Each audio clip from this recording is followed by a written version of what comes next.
अब ये जो सब्स्टिट्यूशन रिएक्शन होता है बच्चों, इसमें होगा क्या कि जो हाइड्रोजन है वो अल्फा हाइड्रोजन पर अल्फा हाइड्रोजन को, जो अल्फा हाइड्रोजन होता है बच्चों, उसको सब्स्टिट्यूट कर देगा अल्फा हाइड्रोजन को। अल्फा हाइड्रोजन बाहर निकल जाएगा और वहां पर जुड़ जाएगा कौन बच्चों, हाइड्रोजन। हाइड्रोजन में भी क्लोरीन और ब्रोमीन है, मतलब अगर एल्काइल है उस एल्काइल में अल्फा हाइड्रोजन होना जरूरी है। तो अल्फा हाइड्रोजन होते क्या है बच्चों, तो अल्फा हाइड्रोजन सभी को मालूम है कि मान लीजिए यहां पर हमने ले लिया कार्बोक्सिलिक, तो बच्चों इस कार्बन को अल्फा कार्बन कहा जाएगा और इसमें जितने हाइड्रोजन हैं उस हाइड्रोजन को अल्फा हाइड्रोजन कहेंगे। तो ये अल्फा हाइड्रोजन ही पार्टिसिपेट करते हैं रिएक्शन में। ओके बच्चों, इसे हम लोग हेल-वोलार्ड जेलेंस्की कहते हैं। तो इस रिएक्शन में होता क्या है बच्चों, ये रिएक्शन हाई टेम्परेचर पर कैरी करता है। अगर ज्यादा टेम्परेचर होगा तो ये रिएक्शन फास्ट होगा, अगर टेम्परेचर कम रहा तो रिएक्शन बहुत स्लो होगा। इसमें होता क्या है, सबसे पहले रेड फास्फोरस क्या करता है, कार्बोक्सिलिक से रिएक्शन करके ऑयल हैलाइड बनाता है। ऑयल हैलाइड, ऑयल OIL नहीं बच्चों, OIL, ऑयल हैलाइड बनाता है और ऑयल हैलाइड होने के कारण ये ज्यादा रिएक्टिव हो जाता है। ये ज्यादा क्या हो जाता है बच्चों, रिएक्टिव हो जाता है और इसमें सब्स्टिट्यूशन रिएक्शन आसानी से हो जाता है। सब्स्टिट्यूशन रिएक्शन किसके द्वारा हो रहा है, सब्स्टिट्यूशन रिएक्शन हो रहा है हैलोजन के द्वारा, इसीलिए हम लोग हैलोजेनेशन भी कहेंगे, हैलोजेनेशन भी कहेंगे या हैलोजेनेटेड भी कहते हैं, हैलोजेनेटेड या हैलोजेनेशन भी कहते हैं। बच्चों इसमें सबसे इंपॉर्टेंट क्वेश्चन क्या पूछा जाता है, क्वेश्चन पूछा जाता है यहां पर कि हेल-वोलार्ड जेलेंस्की HVZ, बच्चों methanoic acid does not show HVZ reaction, why, क्यों नहीं शो करता है methanoic acid Hell Volhard Zelinsky reaction क्यों नहीं शो करता है? इसका शो नहीं करने का क्या रीजन है सभी बच्चों? इसका शो नहीं करने का रीजन सबसे बढ़िया है अल्फा हाइड्रोजन। मेथेनॉइक एसिड में अल्फा हाइड्रोजन नहीं होता है, जिसके कारण methanoic acid Hell Volhard Zelinsky reaction show नहीं करता है। तो मेथेनॉइक एसिड का फॉर्मूला क्या होता है, ये होता है मेथेनॉइक एसिड, इसे हम बोलते हैं मेथेनॉइक एसिड, जिसे हम लोग कॉमन नेम फॉर्मिक एसिड के नाम से जानते हैं, फॉर्मिक एसिड। बच्चों इसे हम लोग फॉर्मिक एसिड भी जानते हैं और इसी का नाम है मेथेनॉइक एसिड, यही है मेथेनॉइक एसिड। बच्चों इसमें कोई अल्फा कार्बन नहीं है, जब अल्फा कार्बन नहीं है तो अल्फा हाइड्रोजन भी नहीं होगा। क्लियर बच्चों? सपोज हम लोग अब रिएक्शन देख रहे हैं बच्चों, सामने आप लोगों को रिएक्शन दिख रहा होगा बच्चों। ये जो रिएक्शन दिख रहा है बच्चों, इसमें होगा क्या, इसमें सबसे पहले हम लोग क्या करेंगे, X2 यानी यहाँ पर हम लोग Cl2 ले सकते हैं या यहाँ पर हम लोग Br2 ले सकते हैं, इसको रिएक्शन करा सकते हैं। इसको रिएक्शन कराएंगे तो ये जो अल्फा हाइड्रोजन है, ये अल्फा हाइड्रोजन बाहर निकल जाएगा, ये अल्फा हाइड्रोजन बाहर निकल जाएगा। तो यहाँ पर हो जाएगा RCH, यहाँ पर जुड़ जाएगा एक हाइड्रोजन और ये हो जाएगा बच्चों COOH। जो हाइड्रोजन बाहर निकलेगा वो हाइड्रोजन के दूसरे एटम से रिएक्शन कर लेगा और यहाँ पर HX बना देगा, ये बाहर निकल जाएगा बच्चों। अगर हमने यहाँ पर हाइड्रोजन ज्यादा अमाउंट में ले लिया, यानी फिर से हाइड्रोजन ले लिया, तो फिर से एक अल्फा हाइड्रोजन है, ये भी अल्फा हाइड्रोजन बाहर निकल जाएगा। तो अब हो जाएगा बच्चों RCH2 और यहाँ पर हो जाएगा बच्चों COOH, बाहर क्या निकल जाएगा, HX निकल जाएगा। तो इस तरह आप लोग देख सकते हैं बच्चों, हेल-वोलार्ड जेलेंस्की रिएक्शन में अल्फा हाइड्रोजन बाहर निकलता है। सपोज आप लोग ऐसा समझिए, यहाँ पर है R, ये है C, यहाँ पर हो जाएगा R प्राइम और यहाँ पर हो जाएगा बच्चों RR प्राइम और यहाँ पर हो जाएगा COOH। यहाँ पर अल्फा कार्बन तो है, तो क्या यहाँ पर हेल-वोलार्ड जेलेंस्की रिएक्शन होगा? बच्चों यहाँ पर अल्फा कार्बन तो है लेकिन अल्फा हाइड्रोजन नहीं है और अल्फा हाइड्रोजन नहीं होने के कारण ये रिएक्शन को शो नहीं करेगा, क्या रखना बच्चों। तो आप देख सकते हो बच्चों, यहाँ पर सामने दिख रहा होगा आपको रिएक्शन, ये देख रहे हैं, सबसे पहले ये बना, उसके बाद और ले लेंगे हम लोग, तो और क्या बनेगा बच्चों, देखो लास्ट में ये बन जाएगा। क्लियर बच्चों? तो अल्फा हाइड्रोजन होना जरूरी है, तभी हेल-वोलार्ड जेलेंस्की रिएक्शन होगा। और ये एक टाइप का सब्स्टिट्यूशन रिएक्शन के नाम से भी जाना जा सकता है, इसको सब्स्टिट्यूशन रिएक्शन भी कह सकते हैं, इसको हैलोजेनेशन भी कह सकते हैं, क्योंकि हैलोजन यहां पर जुड़ रहा है इसलिए हम इसे हैलोजेनेशन भी कह सकते हैं। नेक्स्ट इसमें लिखा है बच्चों, वो पढ़ लेना है। उसके बाद जो बच्चों रिएक्शन है वो ध्यान रखना है। ये क्या है बच्चों, इसमें क्या दिया है, तो इसमें दिया है बच्चों कि कंप्लीट कार्बोक्सिलिक एसिड के कारण होने वाले रिएक्शन, कंप्लीट कार्बोक्सिलिक के कारण। तो बच्चों कंप्लीट कार्बोक्सिलिक के कारण होने वाले रिएक्शन तीन टाइप के होंगे।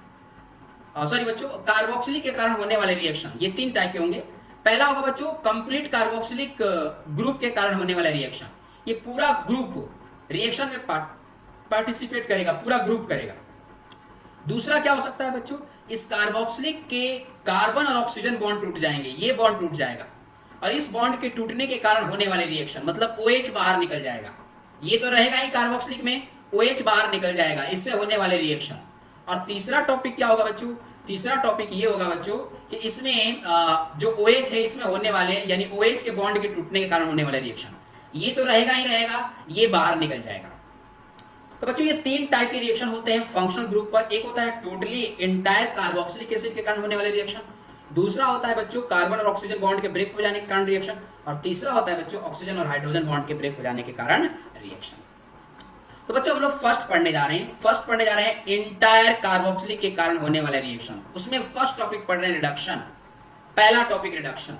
इसके अलावा दूसरा टॉपिक क्या है बच्चों, इसका दूसरा टॉपिक है बच्चों, फर्स्ट टॉपिक है रिडक्शन, दूसरा टॉपिक है बच्चों डीकार्बोक्सिलेशन, डीकार्बोक्सिलेशन, और जो तीसरा टॉपिक है बच्चों वो है श्मिट रिएक्शन, श्मिट रिएक्शन।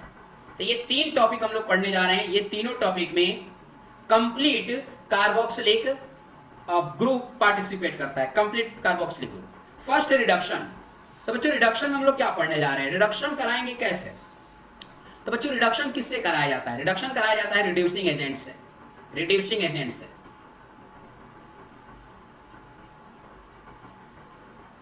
बच्चों अगर हम कार्बोक्सिलिक का रिडक्शन कराएंगे तो क्या बनेगा, तो ये तो डिपेंड कर रहा है कि आप लोग रिड्यूसिंग एजेंट कौन सा लिए हैं।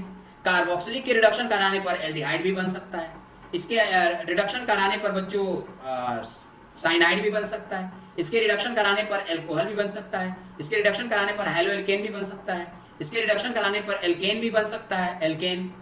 तो ये तो डिपेंड कर रहा है कि आप कौन सा रिएजेंट लिए हैं, किस टाइप का रिड्यूसिंग रिएजेंट लिया है। जैसा रिड्यूसिंग रिएजेंट लेंगे बच्चों वैसा ही यहां पर प्रोडक्ट बनेंगे। तो बच्चों हमने यहां पर ले लिया है रेड फास्फोरस और HI ले लिया है, रेड फास्फोरस और HI, रेड फास्फोरस और HI ले लिया है। बच्चों ये रेड फास्फोरस और HI एक स्ट्रॉन्ग रिड्यूसिंग एजेंट है और ये किसी भी फंक्शनल ग्रुप को रिड्यूस करके एल्केन बना देते हैं। जैसे बच्चों आप लोगों ने पढ़ा होगा हैलोजन चैप्टर में, हैलोजन में पढ़ा होगा कि रेड फास्फोरस और HI हैलोजन को एल्केन में परिवर्तित कर देता है, एल्केन में। आप लोगों ने एल्कोहल में भी पढ़ा होगा बच्चों, एल्कोहल में भी इससे एल्केन बन जाता है। आप लोगों ने बच्चों ईथर में भी पढ़ा होगा, आप लोगों ने बच्चों एल्डिहाइड में भी पढ़ा होगा, और आप लोगों ने बच्चों कीटोन में भी पढ़ा होगा। अब बच्चों इसको कार्बोक्सिलिक में पढ़ने जा रहे हैं। तो बच्चों एक टॉपिक को हम लोग कहां पढ़े देख सकते हैं, ये कितना इंपॉर्टेंट है। किसी भी फंक्शनल ग्रुप को जब रिडक्शन करते हैं तो यहां पर क्या बनता है बच्चों, एल्केन बनता है। तो जनरली इस रिएक्शन को दिखाया कैसे जाता है, 2 तरीके से दिखा सकते हैं। पहला तरीका क्या होता है बच्चों, फर्स्ट तरीका क्या होता है, फर्स्ट तरीका आपके बोर्ड के सामने दिख रहा होगा कि हमने ले लिया कार्बोक्सिलिक, यहां पर ले लिया HI। अब ये कार्बोक्सिलिक का रिडक्शन होगा तो यहां पर हाइड्रोजन जुड़ जाएगा कार्बन से, और ये दोनों बाहर निकल जाएंगे, ये पूरा बाहर निकल जाएगा और हाइड्रोजन जुड़ जाएंगे। यहां पर 3 हाइड्रोजन जुड़ जाएंगे, H3 जुड़ जाएंगे, जुड़ने के कारण इसका रिडक्शन हो जाएगा। तो रिडक्शन होगा तो क्या बन जाएगा बच्चों, RCH3 बन जाएगा। उसके बाद क्या देखोगे बच्चों, इस ऑक्सीजन से बन जाएगा वाटर, और ये जो आयोडाइड दिख रहा है बच्चों, इस आयोडाइड से बन जाएगा बच्चों आयोडीन। इस आयोडाइड से क्या बन जाएगा बच्चों, आयोडीन बन जाएगा। तो ये आप लोग देख सकते हैं। तो इस तरह आप लोग रिएक्शन देख लिया आप लोगों ने, यहां पर बन गया बच्चों एल्केन, यहां बन गया वाटर, और यहां पर बन गया आयोडाइड। मैंने बोला है कि इस रिएक्शन को आप एक दूसरे तरीके से दिखा सकते हैं। वो तरीका क्या है, आप ऐसे भी दिखा सकते हैं। ये हो गया कार्बोक्सिलिक, यहां पर हम HI ना लिखे, हम HI ना लिखकर हाइड्रोजन लिखे, हम ऐसा भी कर सकते हैं, हाइड्रोजन लिख सकते हैं, हाइड्रोजन। ये हाइड्रोजन कैसे प्रोड्यूस हुआ है, ये हाइड्रोजन प्रोड्यूस हुआ है रेड फास्फोरस और HI से, रेड फास्फोरस और HI से हाइड्रोजन गैस प्रोड्यूस हुआ है, जिसे हम नेसेंट हाइड्रोजन कहते हैं। और ये नेसेंट हाइड्रोजन पहले इसका रिडक्शन करेगा तो यहां पर हो जाएगा RCH3, और फिर यहां पर बच्चों वाटर बना देगा H2O। अब इसको बैलेंस कर दीजिए बच्चों, ये बैलेंस हो गया। अब ये बैलेंस हो गया बच्चों।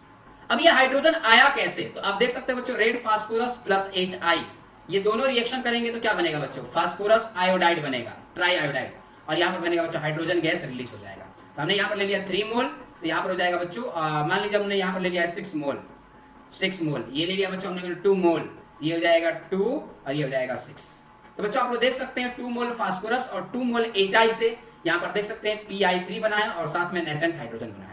इस रिएक्शन को आपको शो नहीं करना होता है, इस रिएक्शन को नहीं दिखाना होता है बच्चों। आप इस रिएक्शन को इस तरह भी दिखा सकते हैं, इस तरह दिखाने की जगह पर ऐसे भी इस रिएक्शन को लिखा जा सकता है। नेक्स्ट बच्चों, सपोज मान लीजिए कि हमने reducing agent lithium aluminium hydride ले लिया है, लिथियम एल्यूमिनियम हाइड्राइड ले लिया है, सपोज ये ले लिया है, या डाइबोरेन ले लिया है, तो फिर क्या बनेगा?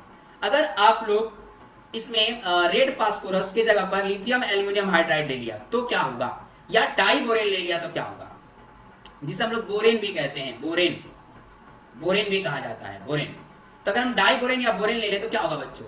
इसमें ये हाइड्रोजन इस पहले कार्बन में जुड़ जाएगा, 2 कार्बन में जुड़ जाएंगे, ये हो जाएगा CH2 और एक ऑक्सीजन यहां से बाहर निकल जाएगा हाइड्रोजन के साथ। तो देख लो बच्चों, 2 हाइड्रोजन यहां पर जुड़ जाएंगे तो ये हो जाएगा CH2, इस तरह देखो बच्चों, R ये हो जाएगा C, डबल बॉन्ड O, यहां पर हो गया OH।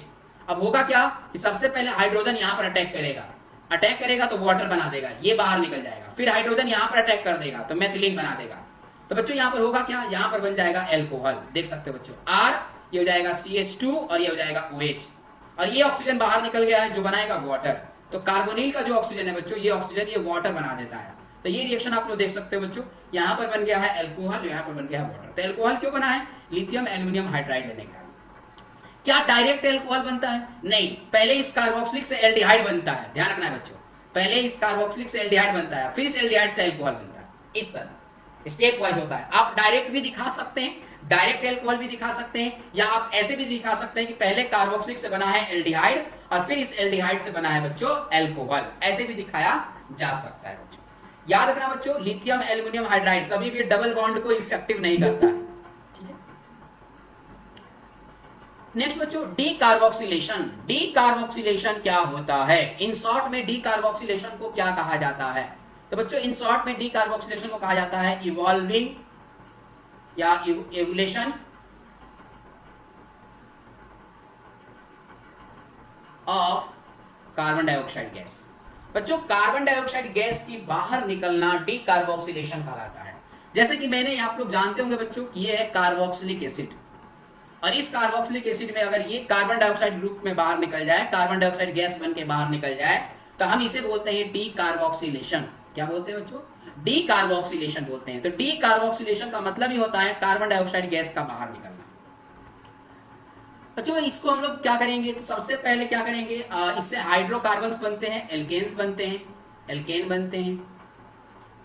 अगर हम लोग डीकार्बोक्सिलेशन कर रहे हैं सोडा लाइम के प्रेजेंस में, सोडा लाइम के प्रेजेंस में, तो क्या बनता है बच्चों? सोडा लाइम के प्रेजेंस में करेंगे तो बनेगा बच्चों एल्केन बनेगा।